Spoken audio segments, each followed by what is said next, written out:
मृत्यु। मृत्यु हर धर्म के लिए एक कड़वा सच है। किसी भी मनुष्य की मृत्यु होती है, यह बड़ा विचलित है कि उस मनुष्य की आत्मा कहाँ जाती है, कौन से लोक में जाती है और क्या क्या सुख दुख प्राप्त करती है। ऐसी ही बहुत सारी वीडियोस आपने YouTube पर देखी होंगी। यह वीडियो देखने के बाद कोई भी वीडियो शेष नहीं रह जाएगी। मैं आपको बताऊंगी क्या होता है मृत्यु के बाद मनुष्य के साथ। सबसे पहले एक पापी इंसान के शरीर से आत्मा को निकाला जाता है। यह बहुत दर्दनीय होता है। इस समय मनुष्य का अपने शरीर से आत्मा खो जाता है। वह मनुष्य अपने शरीर से आत्मा को नहीं छोड़ना चाहता, लेकिन यमदूतों द्वारा उसके शरीर से आत्मा को जबरदस्ती निकाला जाता है, जो कि बहुत पीड़ामय होता है। उसके बाद वह आत्मा अपने मृत शरीर को देखकर बहुत हैरान हो जाती है और उसकी आंखों के सामने अपने जीवन भर के किए हुए कर्मों की रील शुरू हो जाती है, जो उसको स्पष्ट दिखाई देती है। उसके बाद उस आत्मा को यह एहसास होता है कि जो मुझे करना चाहिए था वो मैंने किया ही नहीं। उसके बाद यमदूत उसको कस के पकड़ लेते हैं और अपने लोक की तरफ आगे बढ़ जाते हैं। उसके बाद वह आत्मा यमदूतों से छूटने का प्रयास करती है, पर यमदूतों द्वारा उसको काफी कस के पकड़ लिया जाता है और अपने लोक की तरफ ले जाया जाता है।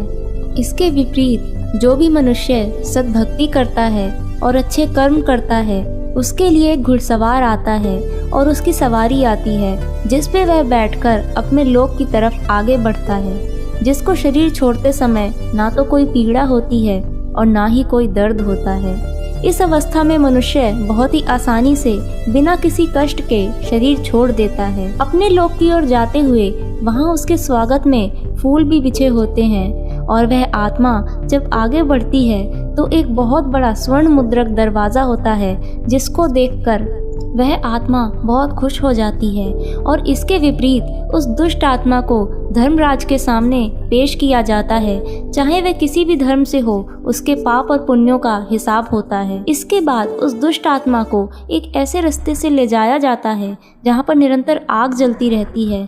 बड़ी बड़ी ज्वालामुखी हमेशा जलती रहती है और वहाँ रास्ते में लोगों को दर्दनाक सजाएं दी जा रही होती हैं, जिसको देखकर वह पापी आत्मा बहुत भयभीत हो जाती है। वहाँ इतनी गर्मी होती है कि आत्मा का शरीर जल रहा होता है।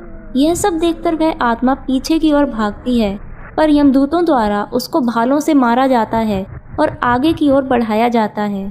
वहाँ पर एक ऐसी ज्वालामुखी है जिससे निरंतर आग निकलती है और वहाँ पर एक बहुत बड़ी आग की नदी भी है। इसके बाद यमदूतों द्वारा उस आत्मा को उसके पापों के अनुसार अलग अलग सजाएं दी जाती हैं, जैसे कि गर्म तेल के कढ़ाई में डाला जाता है और भयानक जीव आत्मा को नोचते खाते हैं। आत्मा को दर्द पीड़ा उतनी ही होती है जितनी पृथ्वी लोक पर शरीर में होती है, लेकिन उसकी पीड़ा का कोई अंत नहीं होता। वह आत्मा बहुत चिल्लाती है, मगर उसकी वहाँ कोई सुनने वाला नहीं होता। वहाँ पर एक ऐसी ज्वालामुखी है जिससे निरंतर आग निकलती है और वहाँ पर एक बहुत बड़ी आग की नदी भी है। इसके बाद यमदूतों द्वारा उस आत्मा को उसके पापों के अनुसार अलग अलग सजाएं दी जाती हैं, जैसे कि गर्म तेल के कढ़ाई में डाला जाता है और भयानक जीव आत्मा को नोचते खाते हैं। आत्मा को दर्द पीड़ा उतनी ही होती है जितनी पृथ्वी लोक पर शरीर में होती है।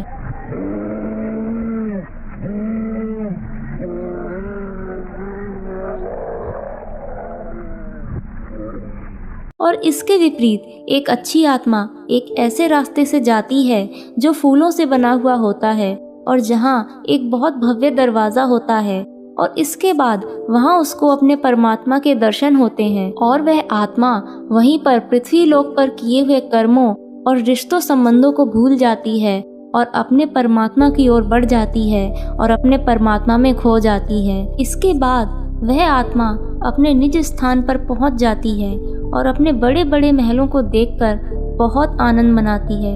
वहाँ पर किसी भी चीज़ की कोई कमी नहीं होती और वहाँ कोई भी काम करने की भी आवश्यकता नहीं होती है।